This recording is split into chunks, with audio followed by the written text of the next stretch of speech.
Hello, and welcome to another episode of Pat Baer's Anime Club, an ongoing video series where every other Monday I put up a new episode to take a look at something from the world of anime that I want to talk about. It could be a deep dive into a subgenre, or a look over the years at a manga artist, or it could just be, in this case, recommending some stuff. That's right, for this episode of Pat Baer's Anime Club, I'm going to give my spring 2023 suggestions because there's a lot of good new stuff and some returning stuff. Maybe you want to go back and you missed, or that you were like, well, I watched the first season like 4 years ago. Should I watch the second? And I'll give you some recommendations. And at the end of the video, I will have a couple that I'm like not sure about. It's still a question mark because they're early in the show, 2 episodes and 1 episode respectively. So it's probably too early to recommend, but also maybe they're going to be great. So it's like, let's talk about it anyway. I got 3, 3, and 2 for you, so there should be something, a wide variety of genre for you to check out. Let's talk about new shows here.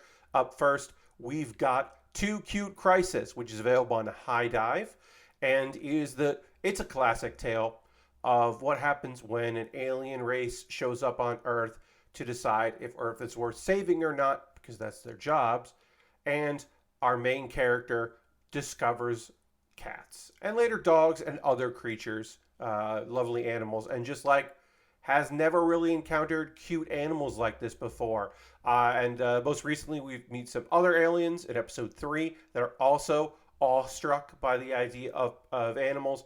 And it's just like, here's a cute animal, here's somebody overreacting to that cute animal in very fun and understandable ways, and just human interaction, or well, not human interaction, I should say alien interaction with wonderful pets. It is lovely if if you're a pet lover yourself. I don't know if you would like this if you have a non-reaction to pets, but maybe you'd still like it.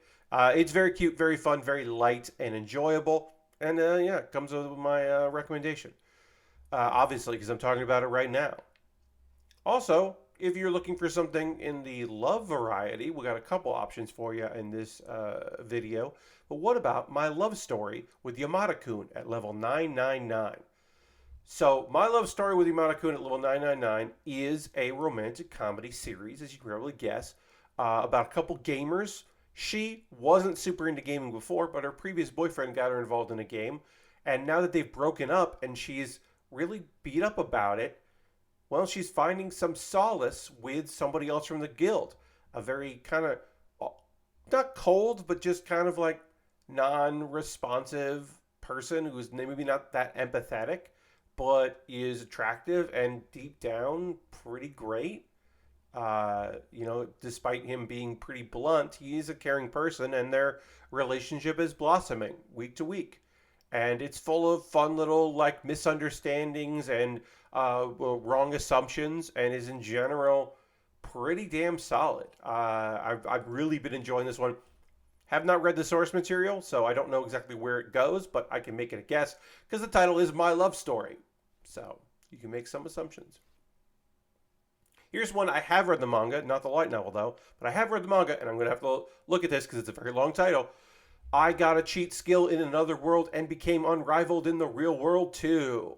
You knew I was going to recommend at least one isekai, because Too Cute Crisis is debatable if that's an isekai or not. Anyway, you knew I was going to do at least one, and this is part of the subgenre within the subgenre, because this is an isekai where the main character can travel between worlds. So it's not just, hey, I got summoned to a fantasy world. It's, oh, I opened a doorway to a fantasy world, but I can go back and forth. And as our main guy, our lovable loser with a heart of gold, as he grows in on the other world, he grows the same way in the real world, and his life starts changing in both. And it's just like, it's a power fantasy about what happens when somebody suddenly gets some abilities but is genuinely a good person. We have not seen the anime yet at time of this recording, the cute dog, but there is a cute dog slash wolf slash mythical creature, perhaps, we don't know, but there is a cool dog, and I'm excited about that. And it's just, as he becomes overpowered in that fantasy world, he also has some abilities to his body in the real world, and his life changes. And it's totally watchable. That's a weird thing to say, but like I would say, if you just like fantasy and you don't really like the whole isekai thing, I still think this is a good story and a cool show. Check it out. Now we've got our returning shows. These are all season twos. One of them, two of them are from the first seasons are a little while ago, and the last one, that first season just happened, so it's pretty quick turnaround here. So let's talk about the Ancient Magus Bride, or the Ancient Magus's Bride, depending on how you look at it. The Ancient Magus Bride, you might have missed because you weren't really sure, because you were like, is this a horror story? Because it's about a girl that gets like purchased by a demon, but they live together and it's a romantic slice of life. And yes, all of that is true. It is a story about a young woman finding her self-worth in a world that is finding its way to accept her. And it's beautifully animated. Season 2, same thing. They move into a school environment for season 2, which I've liked so far. But yeah, it's eerie in some places. It's not a horror series, but it does have its moments of fright. It is not a chill slice of life, but it is really engaging and really interesting, and comes with a high recommendation from your friend Pat, that I think you would really dig this series, because I really dig it. This might be something you want to watch weekly. You might want to wait and watch all of it at once. But yeah, really recommend The Ancient Magus Bride, or The Ancient Magus's Bride. And then we've got another season 2, Tonikawa Over the Moon for You. I did not, I'll say here, I did not really appreciate this series, which is just a romantic comedy. I did not necessarily appreciate season 1 of this when it was coming out. I just wasn't in a place where I really want to watch a romantic comedy. So now when we got in season 2, so grateful that it's back. This could suffer from the season 2 issue that a lot of anime based on manga find, where you can craft a plot for season 1 out of the manga, and then season 2 it's just the continuing adventures. Like, the story for this one is, you've got two young people that met when they were very young. They run into each other once again. They decide to get married. And then it's just like convincing all the people in their lives that they made the right choice, even though it is a spontaneous choice that seems out of left field, but they made the right decision. And then it's just them getting to know one another as a married couple, and then also the world around them accepting it or not accepting it or coming to accept it. And it's like more of that, I guess, in season 2.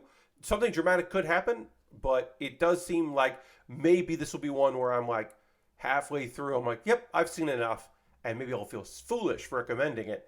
And maybe I'm actually just recommending you go back and watch season 1 and the OVA. The OVA is good and canon, I believe.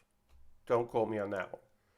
And then, you knew I was going to recommend it. It's my favorite show from the last year. So, season 2 of Mobile Suit Gundam Witcher Mercury. Hey, no spoilers from your friend Pat if you're waiting for like dub episodes or whatever, or you just, you haven't been keeping up. And by the time this comes out, there will have been a new episode. Shit's getting fucking wild in this one. If you were like, hey, I don't know how they're going to handle the cliffhanger from season 1 and how they're going to have these two characters interact.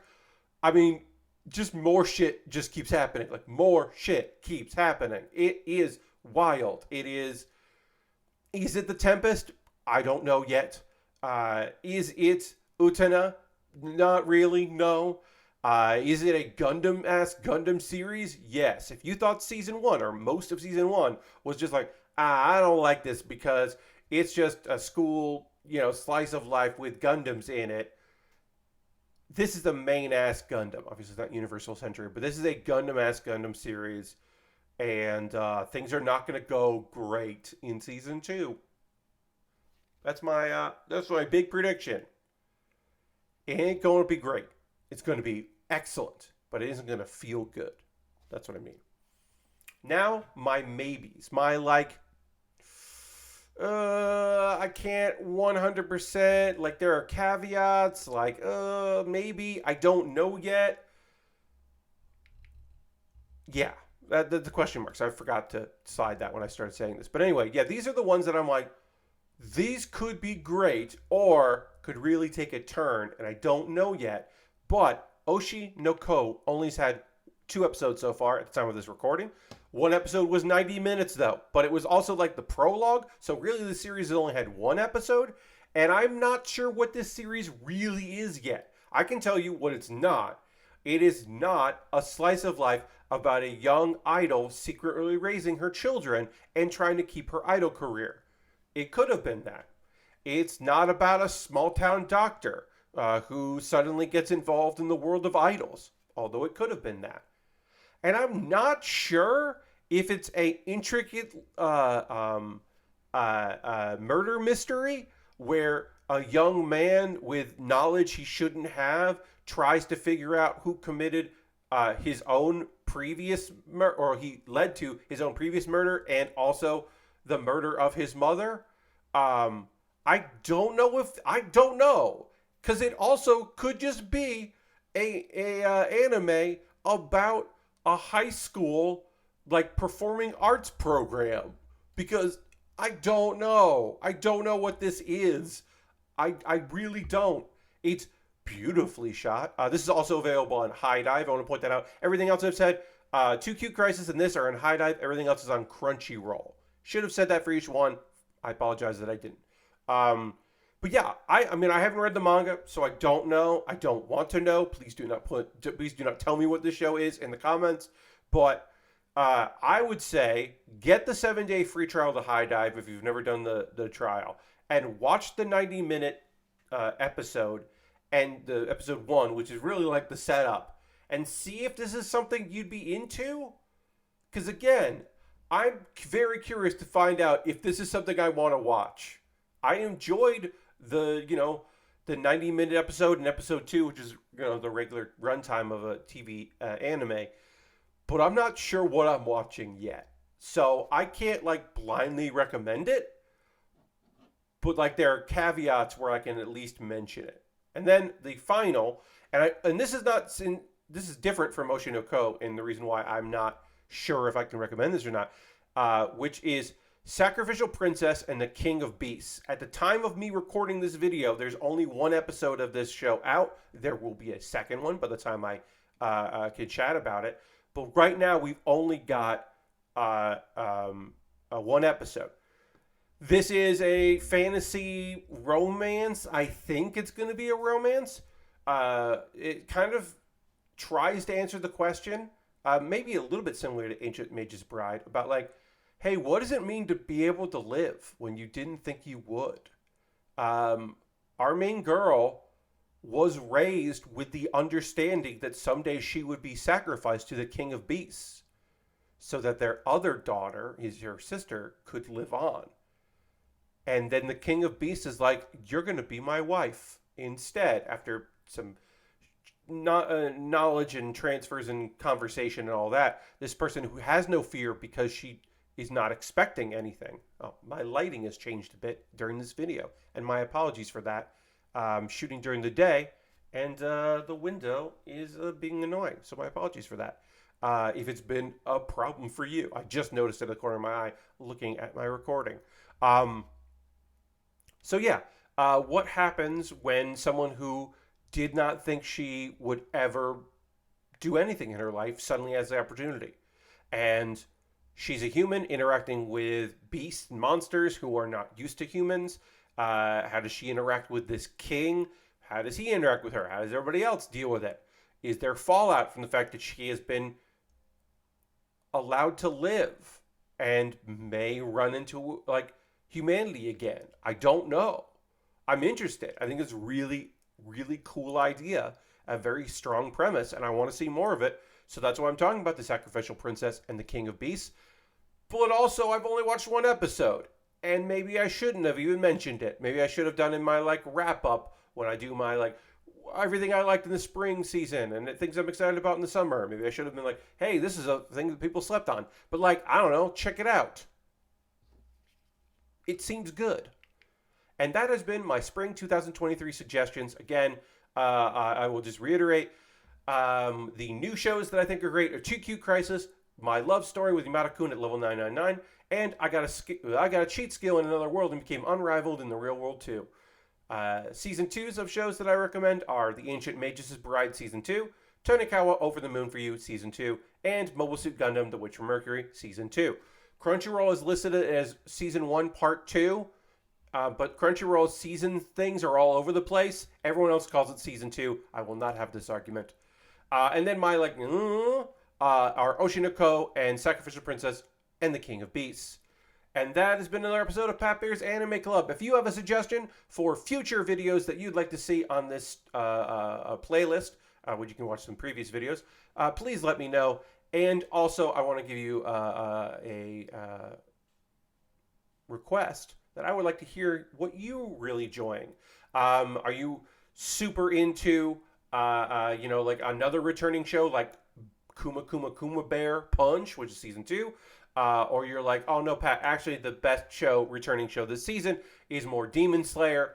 Let me know in the comments, because I would love to hear from you what you're super into right now. If your favorite show this season is Yuri Is My Job, or I don't know, one of the other ones that I'm like about iffy on, or like I'm going to look at another suggestion. I want to hear from you. I want to hear if you have something. If you're like, Pat, I can't believe you didn't recommend Otaku Elf. To which I say, I really like Otaku Elf, but I decided to only recommend 2Q Crisis.